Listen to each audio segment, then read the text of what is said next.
Hello guys, welcome back our channel father of reaction. मेरा नाम है वकास हैदर और आज आपका एक न्यू वीडियो में स्वागत है। मैं उम्मीद करता हूँ बिल्कुल ठीक ठाक होंगे, खुशबाश होंगे, एकदम मस्त होंगे। आज जो वीडियो लेके आया हूँ यार, मैं तो इस वीडियो का टाइटल पढ़ के मैं तो हैरान हो गया हूँ कि यार इतनी जल्दी और इतने थोड़े अरसे में इंडियन कंपनीज ने कैसे जापान की इजारादारी जो बनी हुई थी कार मार्केट पे उसको कैसे खत्म कर दिया। तो बढ़ते हैं जल्दी जल्दी वीडियो के टाइटल की तरफ। How Indian cars company captured the world, Indian car companies are taking over the world. जिस चैनल से ये वीडियो ली है उस चैनल का नेम है द मास्टिका लैंड। वीडियो का ओरिजिनल लिंक और चैनल का नेम आपको मिलेगा डिस्क्रिप्शन में। इसको विजिट करें, लाइक करें, सब्सक्राइब करें। मजीद आगे बढ़ने से पहले अभी तक जिन दोस्तों ने वीडियो को लाइक नहीं किया, वीडियो को लाइक कर दो। फर्स्ट टाइम है चैनल पर तो चैनल को सब्सक्राइब कर दो। सब्सक्राइब वाले बटन के साथ बेल आइकन घंटी का बटन है उसको प्रेस कर दें ताकि आपको हमारी यार न्यू इंटरेस्टिंग रिएक्शन वीडियो का नोटिफिकेशन मिलता रहे और कोई भी वीडियो आपसे मिस ना हो सके। वीडियो को व्यू करते हैं और देखते हैं जी इस वीडियो में क्या डिटेल, क्या तफसील दिखाई गई है। ये वीडियो देखने के बाद पता चलेगा। Let's start the video. प्रधानमंत्री नरेंद्र मोदी हमेशा एक ही बात कहते आए हैं कि ये नया भारत है जिसके उदाहरण हमें आए दिन मिल ही जाते हैं। और ऐसा ही एक उदाहरण हमें हाल ही में मिला है जब भारत ने जापान जैसे डेवलप्ड कंट्री को पीछे छोड़कर एक नया मुकाम हासिल किया है। आपको बता दें कि जापान को पीछे छोड़ भारत ऑटोमोबाइल सेक्टर में तीसरे नंबर पर आ गया है। अब सवाल ये उठता है कि भारत ने कैसे इतनी बड़ी उपलब्धि हासिल की और इसका हमारी इकोनॉमी पर कितना असर पड़ेगा। चलिए जानते हैं आज की हमारी इस वीडियो में। भारत में तेजी से बढ़ते ऑटो सेक्टर की चमक अब वर्ल्ड लेवल पर दिखने लगी है और ऐसा ही कुछ अब भारत ने कर भी दिखाया है। निक्केई एशिया जो कि दुनिया का सबसे बड़ा फाइनेंशियल न्यूज़पेपर है, उसकी एक रिपोर्ट के मुताबिक भारत ने पिछले साल गाड़ियों की बिक्री में जापान को पीछे छोड़ दिया है और दुनिया का तीसरा सबसे बड़ा ऑटोमोबाइल बाजार बन गया है। इंडिया ने जापान को पीछे छोड़ते हुए नंबर 3 पर अपनी जगह बनाई है। इसमें नंबर 1 पर चाइना है, नंबर 2 पर यूएसए है। निक्केई एशिया के आंकड़ों के मुताबिक साल 2022 में पूरी दुनिया में सबसे ज्यादा गाड़ियां चीन में बिकी हैं। चीन में कुल 26.27 मिलियन व्हीकल्स की बिक्री हुई है। वहीं दूसरे नंबर पर आने वाले अमेरिका में करीब 15.4 मिलियन व्हीकल्स की बिक्री हुई है। जबकि अगर इंडिया की बात की जाए तो शुरुआती रिपोर्ट के मुताबिक भारत में नए व्हीकल्स की कुल बिक्री लगभग 4.25 मिलियन यूनिट रही है, जबकि जापान में बेची गई गाड़ियों की संख्या 4.2 मिलियन यूनिट है। दोस्तों, society of Indian automobile manufacturers के मुताबिक जनवरी और नवंबर 2022 के बीच भारत में कुल 4.13 मिलियन नए व्हीकल्स की डिलीवरी हुई है। वहीं भारत की सबसे बड़ी निर्माता कंपनी मारुति सुजुकी ने अभी कुछ समय पहले दिसंबर में बिकने वाली गाड़ियों की रिपोर्ट पेश की, जिसको जोड़ते हुए साल 2022 में बिकने वाली कुल गाड़ियों की संख्या 4.25 मिलियन यूनिट हो गई है। वहीं निक्केई एशिया के मुताबिक टाटा मोटर्स और बाकी ऑटो मेकर्स की पूरी रिपोर्ट मिलने के बाद फोर्थ क्वार्टर की रिपोर्ट मिल जाने के बाद ये संख्या और भी बढ़ जाएगी। इन सभी कंपनीज की रिपोर्ट मिलने के बाद साल 2022 में गाड़ियों की बिक्री की संख्या लगभग 50 लाख पहुंचने की उम्मीद लगाई जा रही है। वहीं आपको बता दें कि भारत में बिकने वाली ज्यादातर गाड़ियां हाइब्रिड थी और इसके बाद गैसोलीन से चलने वाली गाड़ियों को सबसे ज्यादा पसंद किया गया। एक तरफ जहां इंडिया की सेल लगातार बढ़ रही है, वहीं दूसरी तरफ जापान की सेल लगातार गिर रही है। जापान ऑटोमोबाइल डीलर एसोसिएशन और Japan light motor vehicle and motorcycle association के आंकड़ों के मुताबिक जापान में पिछले साल 42,01,321 व्हीकल्स बेचे गए, जो कि 2021 से 5.6% कम है। भारत में ऑटोमोबाइल की इतनी बड़ी सेल भारत की ग्रोथ को साफ साफ बयां करती है और आगे इसके और भी बढ़ने की उम्मीद है। देश के रोड ट्रांसपोर्ट मिनिस्टर ने यह भी कहा था कि आगे आने वाले साल यानी 2024 तक इंडिया की ऑटोमोबाइल इंडस्ट्री $7.5 ट्रिलियन से $15 ट्रिलियन होने की उम्मीद है। किसी भी देश की ऑटोमोबाइल इंडस्ट्री में अगर ग्रोथ होती है तो ये देश की ग्रोथ को दिखाती है।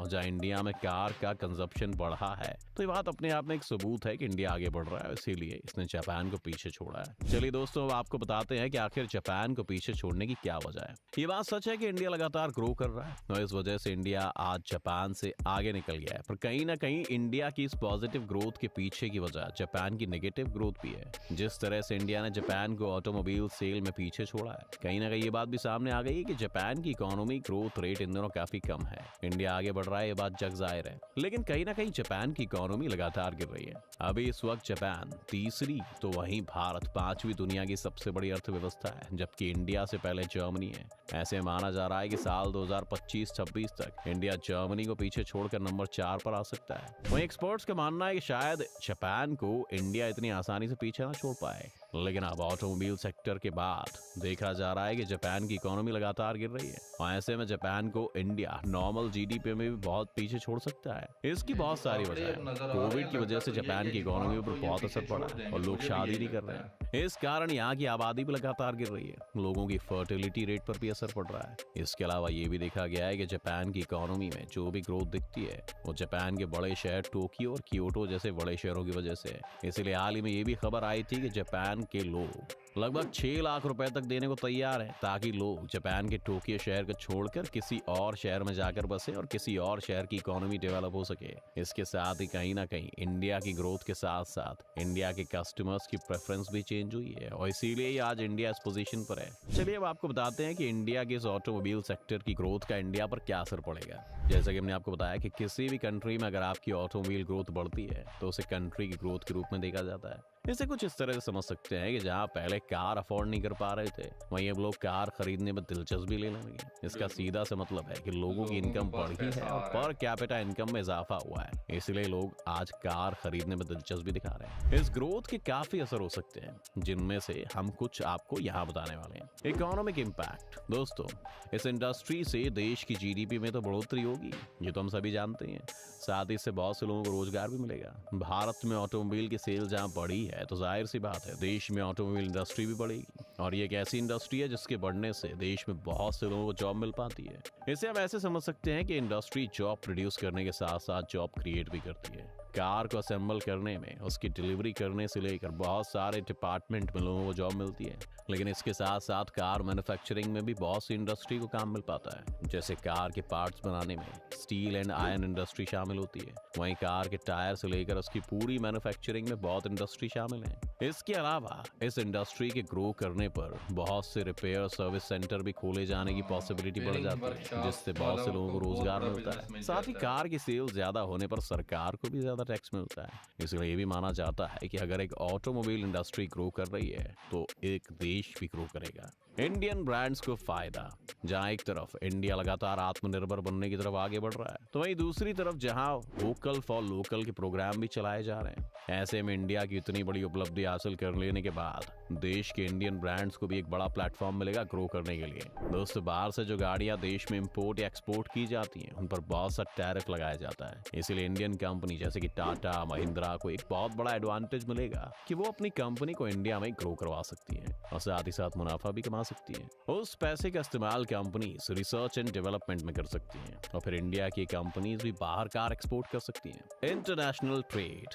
देश में ऑटोमोबाइल इंडस्ट्री के इस विकास के बाद देश के इंटरनेशनल ट्रेड को भी बढ़ावा मिलेगा। वहीं फ्री ट्रेड एग्रीमेंट जो कि दो देशों के बीच इंटरनेशनल ट्रेड को लेकर किया जाता है, वहां पर भी इंडिया को बोलने का हक मिलेगा कि अगर कोई देश इंडिया के साथ बिजनेस के लिए हाथ आगे बढ़ाता है तो उसे दुनिया के तीसरे सबसे बड़े कार मार्केट का एक्सेस मिलेगा और इस तरह भारत को इंटरनेशनल लेवल पर भी पहचान मिलेगी। साथ ही इंडिया ज्यादा से ज्यादा इन्वेस्टर्स को भी अपनी तरफ अट्रैक्ट करेगा। वैसे तो दोस्तों, इन सब से इंडिया की ग्रोथ में और इकोनॉमी में फायदा होगा ही, पर ऐसे में एक बड़ा सवाल ये है कि जब इतनी ज्यादा गाड़ियां देश की सड़कों पर होंगी तो देश में पोल्यूशन कितना बढ़ जाएगा। साथ ही बढ़ती पेट्रोल की कीमतों को लेकर भी हर कोई कार अफोर्ड नहीं कर पाएगा। ऐसे में सरकार इलेक्ट्रिक व्हीकल को बढ़ावा दे रही है ताकि देश में ज्यादा कार की वजह से ज्यादा पोल्यूशन के बढ़ने पर रोक लगाई जा सके। वहीं इसके लिए इंडिया ने तरह तरह के एक्सपेरिमेंट्स करने भी शुरू कर दिए हैं। वहीं पेट्रोल से चलने वाले व्हीकल्स पर एकदम से रोक नहीं लगाई जा सकती है। ऐसे में सरकार को प्रदूषण को रोकने के लिए नई नीतियों को लागू करना होगा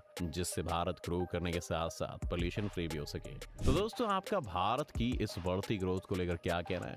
क्या लगता है आपको कि कार के तीसरे बड़े बाजार बनने के बाद से इंडिया की ग्रोथ पर और ज्यादा असर पड़ेगा?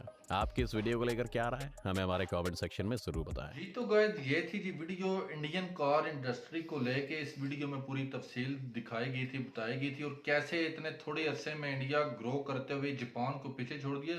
इस पूरी वीडियो में मेरे लिए सबसे हैरानकुन लम्हा यही था कि इंडिया ने जापान को पीछे छोड़ के world third largest car manufacturing industry बन चुका है। इस टाइम पहले नंबर पे चाइना है, दूसरे नंबर पे अमेरिका और तीसरे नंबर पे हिंदुस्तान आ चुका है।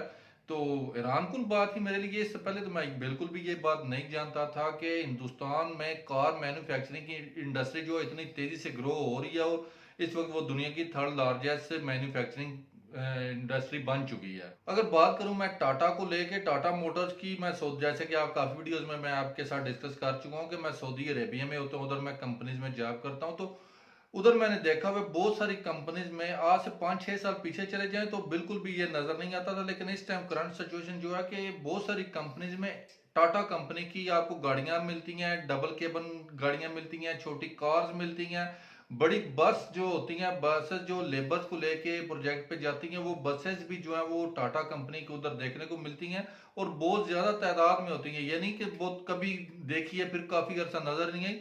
बहुत सारी कंपनी जो है वो डिपेंड कर रही हैं, टाटा मोटर्स की गाड़ियां वो यूज कर रही हैं। तो इसको देख के लगता है कि आहिस्ता सा इंडिया की जो ऑटोमोबाइल इंडस्ट्री है वो ग्रो कर रही है और दूसरे कंट्रीज को भी सप्लाई दे रहे हैं, एक्सपोर्ट कर रहे हैं। तो ये चीजें किसी भी कंट्री के लिए बड़ी फायदेमंद होती हैं। जब कोई भी चीज आप अपने कंट्री में तैयार करते हैं, उसको फिर दूसरे कंट्री को फिर जब उसको सेल करते हैं ना, तो उसका आपके कंट्री को फायदा होता है, डॉलर्स आपके कंट्री में आते हैं, आपके लोगों को रोजगार मिलता है, आपके लोगों के पास बिजनेस का जो एक अपॉर्चुनिटी बनती है। ये सारी चीजें किसी भी कंट्री के लिए बहुत फायदेमंद होती हैं। जी तो गाइस, कैसी लगी आपको ये वीडियो, कैसा लगा आप लोगों को मेरा रिएक्शन, कमेंट्स करके आपने मुझे जरूर बताना। ऐसी किसी और वीडियो पे अगर आप मेरा रिएक्शन देखना चाहते हैं, उस वीडियो का लिंक आप मुझे कमेंट सेक्शन में सेंड कर दे, मैं आपकी रिक्वेस्ट पे जरूर अमल करूंगा। अब तक के लिए इतना ही, अपना ख्याल रखें, अपने इस चैनल का भी। मिलते हैं नेक्स्ट वीडियो में, तब तक के लिए अल्लाह हाफिज।